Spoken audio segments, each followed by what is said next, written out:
All right, let's get cooking. Welcome to the latest edition of Chin Check Sports Radio. I'm your host, JD. I want to thank you all for taking the time out to listen to us. And as always, we welcome any suggestions, feedback, comments, and criticisms, which improves the quality of our program, which also improves your listening experience. We have a heavyweight championship fight in town this weekend, a big fight in town this weekend. The rematch between Andy the Destroyer Ruiz Jr. versus Anthony AJ Joshua. Definitely a fight that I think a lot of fight fans are interested in seeing in this rematch, and we're going to do our preview of the fight.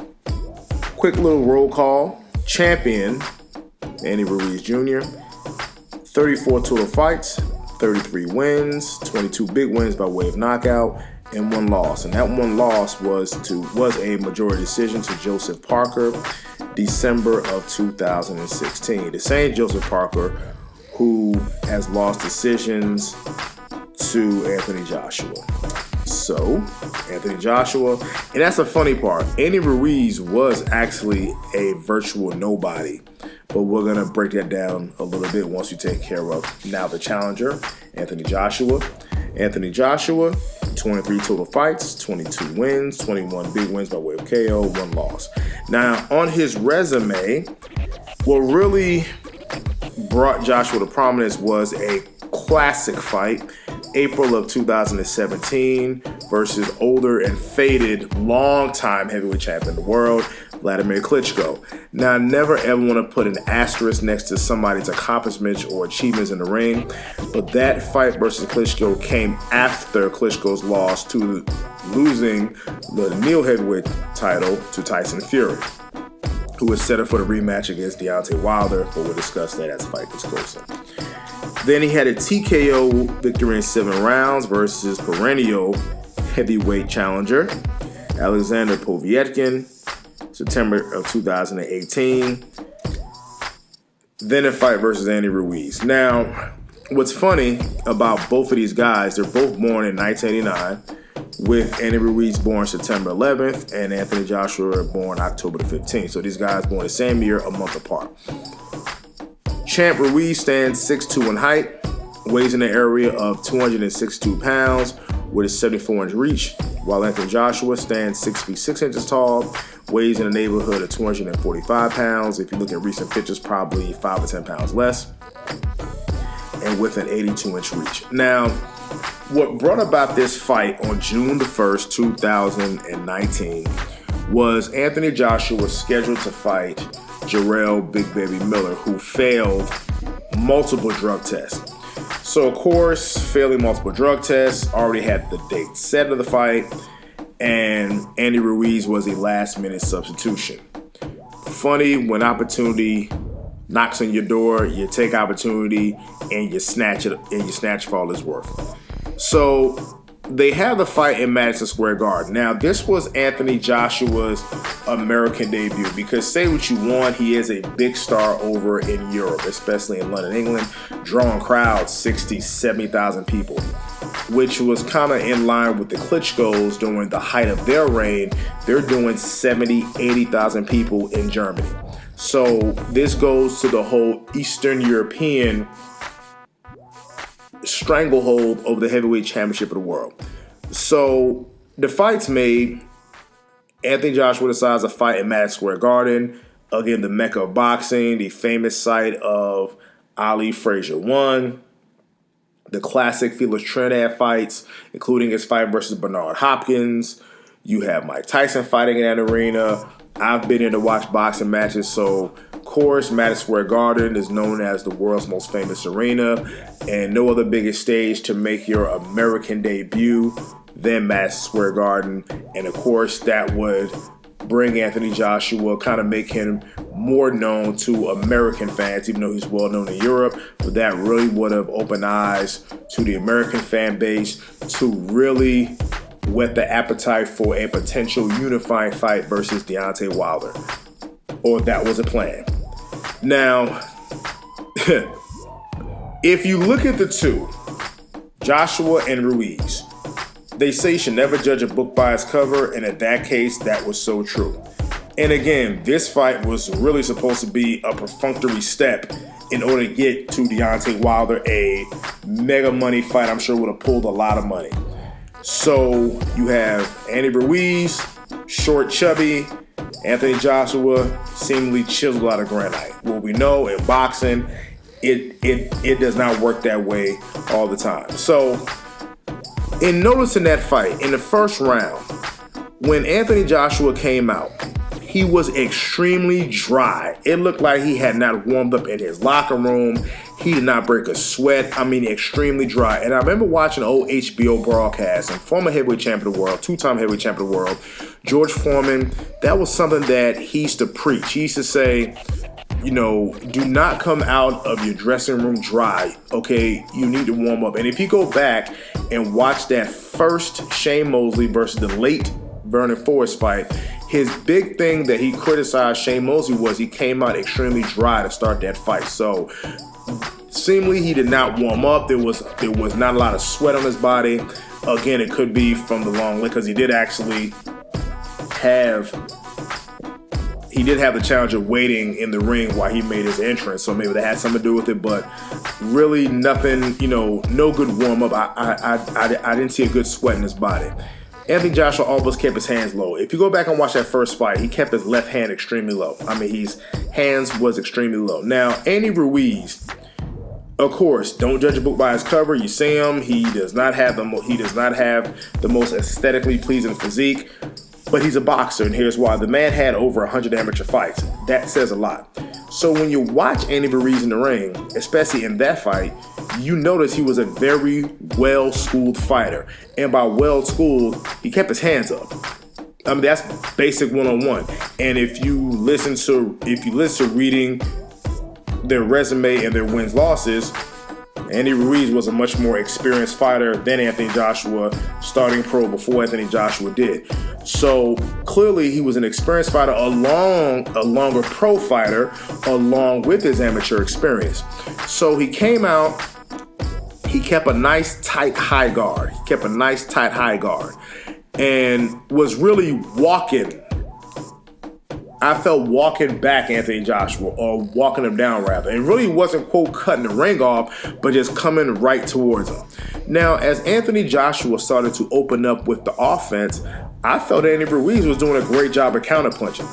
Actually doing an excellent job of counterpunching. As soon as Joshua threw something, Ruiz was responding.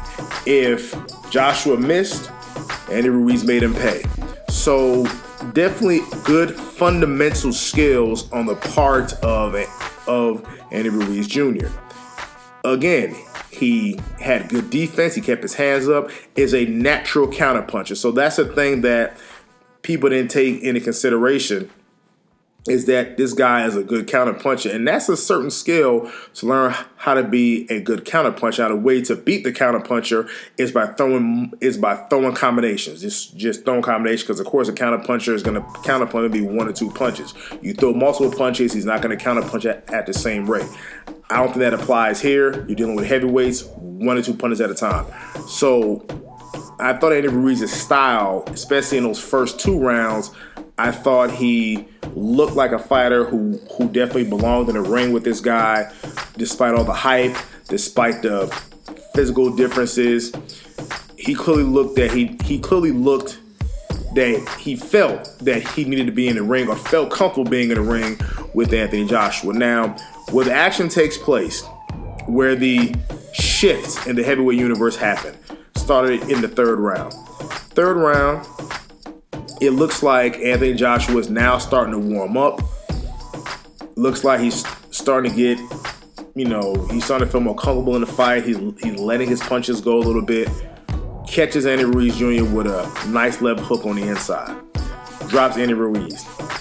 Now, the announcers, Brian Kenny, I believe Sergio Mora, even screaming, they said that Anthony Joshua is one of the best finishers in the game of boxing, as evidenced by his high knockout rate. So, of course, Anthony Joshua comes charging towards Andy Ruiz, trying to end the fight, leaves himself open. He gets caught with a short counter left hook on the inside. And you saw when he got hit, is almost he started walking in the proverbial potholes. He got hit. He got rocked. It was almost, I believe, like he got hit in the temple. He gets hit in the temple. He goes down. He takes the 8 count, and at this point, Andy Ruiz has seized all the momentum. And if you compare knockdowns, the Andy Ruiz knockdown, well, the Anthony Joshua knockdown of Andy Ruiz looked like what they call those flash knockdowns. You get hit, you have a temporary shutdown of your nervous system, you pop right back up. And as evidenced by Andy Ruiz came right back and he hurt Anthony Joshua. And Anthony Joshua looked hurt. He looked more hurt than Andy Ruiz. So clearly, Anthony Joshua is glassy-eyed. And I don't know what he was doing. He was not holding on. He was trying to throw his jab. He was throwing some lazy, light jabs to the midsection. And Andy Ruiz is a little bit plump in the midsection area, and I don't understand why he wasn't throwing with authority. Probably worried about the counter punches in return, but trying to ward him off. I think if you're hurt and you're a bigger guy, you're supposed to rest with your jab and pop that jab in there and kind of stick it in there nice and hard. But maybe he was trying to worry about the return fire. So the punches that he was throwing, lazy, light shots to the body, really wasn't having an effect on Andy Ruiz. It was maybe keeping him at bay. But at this point, the entire momentum of the fight has totally shifted in favor of Andy Ruiz. As Andy Ruiz, as he presses the action, drops him again at almost the end of the second round, where with about 40 seconds left, I would say Joshua was saved by the bell. So saved by the bell in the third round. Clearly was in serious trouble. Staggered back to the corner and was on Queer Street. Was on inline skates. So as it goes back to the corner, of course, the trainer, Steve McCracken, which is Anthony Joshua's trainer, was trying to tell him what to do, jab, use distance, and even he told him, and here's where I think Anthony Joshua's arrogance did not, I don't think it was rewarded, because his trainer kept telling him to keep his hands up, to try to keep your hands up. And I said it from the beginning, he came out with his hands extremely low. Left hand extremely low, and even got lazy with the right hand. So they came out in the fourth round. To me, I don't know if Ruiz felt that he after got hurt enough. To me, I thought in that round that Anthony Joshua was there for the taking. I felt in that round that was Ruiz's chance to actually go out there and knock him out, because clearly Anthony Joshua, his legs was not underneath him. He clearly was still hurt from the knockdowns of the previous round. So to me, I felt that Ruiz really could have pressed the action right then and there. The fight could have actually ended sooner than it actually did. But kind of a stalemate while Joshua was trying to work out the kinks and try to get his legs back underneath him. Maybe Ruiz was trying to take a breath. Maybe felt that a wounded fighter is a dangerous fighter, and yes, this still is Anthony Joshua with power galore. So fourth round was uneventful. Fifth round was uneventful. Sixth round, in one of the rounds, you felt that Anthony Joshua was starting to get a little bit more comfortable. It looks like he did start to recover. But even during those spells, the thing that I loved about Andy Ruiz is that he was mixing up his attack. And, of course, he was throwing high. And, again, this guy has very quick hands for a heavyweight. And quick hands that have some pop to it. It's not those quick, light hands. Quick hands that have some pop to it. And what I like about him mixing up the attack, he attacked upstairs and he went downstairs. And he was also jabbing to the chest. And I don't understand now, as a basic boxer, and guys who train, and guys who I train, they really don't attack the body anymore. I know people want the knockouts, and it looks spectacular, and it gets on Sports Center, and it gets the fans interested, and it gets the fans biting, and it gets the fans to buy your fights. But jabbing a guy to the chest, chopping that tree down, sticking him in the heart, popping him in the ribs, to me that's old school, because like Brother Nazeem Richardson said, when he goes to step on the gas pedal, he's going to have nothing left in the tank. That's putting money in the bank towards the end of that fight. Or simply put, at the end of the fight, when the guy goes to jump out of that plane and go in those deep waters, his parachute is not going to open. So I love the fact that Ruiz was mixing up the attack, was attacking upstairs, he was attacking downstairs, was jabbing Joshua right to his chest.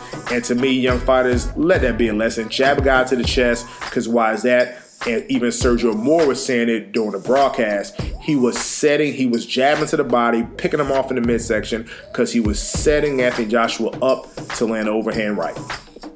So we move on to the 7th round, and at this point, this was the beginning of the end for Anthony Joshua. Gets cracked with an overhand right. Then if you look at the sequence of punches, gets drilled with a straight right hand down the middle. So again, that's top flight professionalism from Andy Ruiz Jr. Catching with overhand right, because of course you were setting it up, you were hunting and pecking, you were hitting him to the midsection, you were jabbing to the chest, you get him to drop his hands. Even some more, he was already dropping his hands even the beginning of the fight. Now he's in deep waters. You're dropping your hands. Oh, and by the way, and let me go back a little bit. Between that 5th and 6th and 6th and 7th round, Anthony Joshua looked extremely gassed. Mouth wide open, breathing heavily in the corner. And if you compare that with Andy Ruiz, calm in the corner, didn't seem out of breath or anything like that. Again, you look at the two guys, their body types, and it makes you wonder, was Joshua really in shape with his fight? Because he looked winded going into these last rounds, while Andy Ruiz looked chipper and good. So into the 7th round, and as I stated, he gets cracked with an overhand right, did Anthony Joshua, and he gets drilled with a straight right hand. At that point, it was the beginning of the end. Gets dropped, he gets back up, gets dropped again, and really that last knockdown really didn't even look that hard. Spits the mouthpiece out. Clearly an old boxing trick to try to get more rest. He's clearly hurt. So he walks back to the corner, turns his back to the opponent, turns his back to the referee. The referee is trying to talk to him. He's telling Joshua, do you wish to fight? Do you wish to fight? Anthony looked like he kind of answered the question, but then I love what the refs do. They make the fighters raise their hands up. Obviously, that indicates some type of cognitive function. They make them raise their hands up and walk towards them. For some reason, Anthony could not comprehend the commands, or was doing it too slow, or wasn't doing it at all. And the referee felt that it was in the fighter's best interest to go ahead and stop the fight. So there you have it. We have Andy Ruiz with, I'm gonna say, the 3rd most shocking upset in heavyweight boxing championship history. And the reason why I say that, because, well, let's really break this down here while we're actually doing this broadcast. I think we would all agree that the Mike Tyson versus Buster Douglas fight was the greatest upset ever in the history of professional boxing. I think we would all agree about that. Buster Douglas a 42-1 underdog. Mike Tyson, killer, knocking everybody out. Everybody was scared of Mike Tyson, and Buster whipped his ass. So I think we would agree that right there is probably the top upset in heavyweight boxing history. Now, number 2. I'm going to say number 2 goes to Hasim Rahman, KO 5 versus Lennox Lewis in Johannesburg, South Africa. Now, again, I think Lennox Lewis is one of the greatest heavyweights who's ever lived, and I'm going to do a broadcast about him in the upcoming future. But just that fight alone, Lennox Lewis wanted to fight in South Africa, had a great appreciation and respect for Nelson Mandela, so wanted to fight in South Africa, fresh off of filming the movie Ocean's 11, and clearly was not prepared for the fight. Gets cracked with just a hard right hand, and it goes down in the heap. Of course, Lennox, he subsequently regained his title. People forget, Hasim Rahman really was a fringe contender. Had fight versus David Tua, he was winning, but ended up getting knocked out. So Hasim Rahman really hadn't done anything. And really, before that Rahman fight was the next step to set up a fight with the aforementioned Mike Tyson. Now, they ended their fighting in June of 2002. So in April of 2001, Rahman knocks out Lennox Lewis. November of the same year, Lewis regains the title. And the very fight after that, he fights one Mike Tyson. Another upset that you can really think of, and I know people now, revisionist history doesn't say it was that big of an upset, but I'm going to go Evander Holyfield and Mike Tyson won. People forget, when Mike Tyson came out of prison in 1995, he fought Peter McNeely, fought Buster Mathis Jr. fought Frank Bruno for the WBC title, fought Bruce Seldon for the WBA title, and that Bruce Seldon fight was actually the same weekend that Tupac Shakur was killed. And 2 months later, that November, he fought Holyfield. Now, Evander Holyfield, again, is one of my favorite fighters of all time. He's going to be another fighter that I'm going to do a broadcast on in the near future, and stay tuned for that. It should be fun. Now, at that time, Evander Holyfield had lost his third fight against Riddick Bowe. He had the heart issue, so people thought Evander was a shell of himself. He fought a fight against former Showtime commentator Bobby Chiz, and that was some questionable as to Chiz's corner stopping the fight.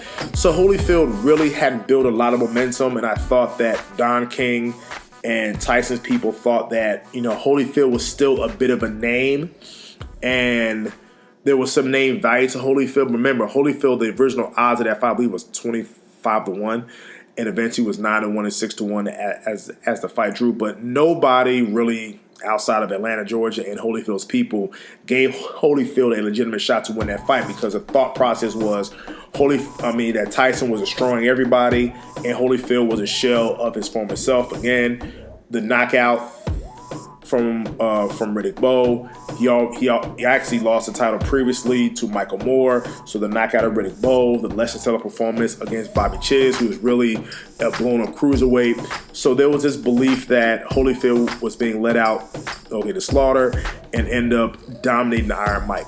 And we all know what happened in Rematch. So I can say you have Tyson Douglas, Rahman Lewis, Holyfield Tyson 1, then Andy Ruiz and Anthony Joshua. That would be, now you can flip-flop the Holyfield Tyson 1 fight versus the Andy Ruiz and the Anthony Joshua fight as the top upsets in boxing, heavyweight championship boxing history. So I'm looking forward to the rematch. Is going to be on the Zone, which I do have a subscription for that. And which is funny, the fight's actually going to be in Saudi Arabia, so that's going to be interesting. It's funny because in that fight, now you have to think who has to make tactical adjustments. Who really is going to have to make the tactical adjustments here? Because to me, it's going to be Anthony Joshua who's going to have to make the adjustments, because really Andy Ruiz is really going to have to fight really the same fight he fought the last time. Walk the guy down, mix up the attack. He clearly has the mental edge, because there's an old saying, when a fighter becomes a champion, he becomes a 50% better fighter. That's based on confidence. And go look at the Ricardo Mayorga versus the late Vernon Forrest fights 1 and 2 about a fighter gaining confidence after they become a champion. And I think that Joshua is really going to have to make the tactical changes. They say if you look at recent pictures, he's kind of toned down some of the thick muscle that he has, which would indicate trying to go longer in the fights, which would indicate possible stamina issues. As I stated before, he looked very winded in those last couple of rounds, even before the knockout. So clearly there was acknowledgement by his team that let's tone down some of the muscle to help with our oxygen level. So, and of course, the hands are fast and Joshua's powerful. But now that goes into what's going to happen the first time he gets popped by Andy Ruiz. Now all Ruiz has to do is really employ the same strategy, but even mix up the attack even more. Come downstairs, be patient. I don't think that Ruiz is going to knock out Joshua in the early rounds. But if the fight can get to deeper waters, that goes into, how much does Joshua have left in the gas tank. Yeah, he can lose all the muscle, but if you start getting hit in your body, again, that's chipping away, and that's chipping away. So I would say Ruiz can employ the same strategy. As for Joshua, he can keep his distance. Popped the few times he decided to use his jab. I thought his jab was actually very effective. So that's going to be something where he cannot be drawn into the heat of Andy Ruiz's passion, because I think Ruiz is going to he's basically going to want to stay in the phone booth, because that's going to be his only shot to win that fight, is by standing in the phone booth. And that's actually where he did his most damage, was by standing in the phone booth and going toe to toe. So I think Anthony Joshua is going to have to utilize his jab, make it hard, and just stick it in there. I mean, just make it a point to jab and throw the right hand, which is what his trainer McCracken was telling him. Again, I don't understand why he wasn't listening to his trainer, but everything I'm saying, his trainer told him the same thing in the corner of the first fight. Use your jab and throw your straight right hand. Basic 1-2. That's the key to winning the fight. So that'd be something where Joshua is going to have to commit to that. And even if he gets hit often, which I think he will, even if he's drawn into a brawl, which I think that's what Andy Ruiz is going to try to do, I think Joshua is going to have utilized his distance, feints, jab, stick a hard jab in there, and throw the right hand occasionally to try to keep my balance, even mixing a left hook. I mentioned in one of the, I think it might have been the 5th or the 6th round, where he kind of feinted throwing a jab, where he had Ruiz thinking he was going to throw a jab, and it caught him with a lead left hook. Now, unfortunately for Joshua, Ruiz ate the punch, so clearly the punch had no effect on him. So I think it's going to be a good fight. If you're asking me for a winner, I won't be shocked if Andy Ruiz wins the fight again, because he still has the fast hands, he has the confidence. Despite that flash knockdown, he has the chin. Can Joshua win the fight? Yes, he would have to jab him, and like I said, jab, use the right hand, tie Andy Ruiz up on the inside. And he's going to have to expect, if he throws something, and I'm talking about Joshua, if he throws something on the inside, he should expect that Ruiz is going to fire and counter back. So, gun in my head, chin check radio choice, I'm going to say that Ruiz is going to retain the heavyweight championship of the world. I can say by decision or by late round knockout. If Anthony Joshua wins, I can see Joshua winning by a close decision, but if you want us to choose, and so people can say, well, you were right or you were wrong, that's fine. We're going to go ahead and pick Andy Ruiz Jr. to retain the heavyweight championship of the world. Wouldn't mind saying a third fight between the two, but now if Andy Ruiz wins this fight, and whoever is the winner of the Deontay Wilder and Tyson Fury rematch, there's going to be your unification fight for the heavyweight championship of the world. So definitely looking towards a fight this weekend. As always, we definitely enjoy you, and this is Chin Check Radio signing off.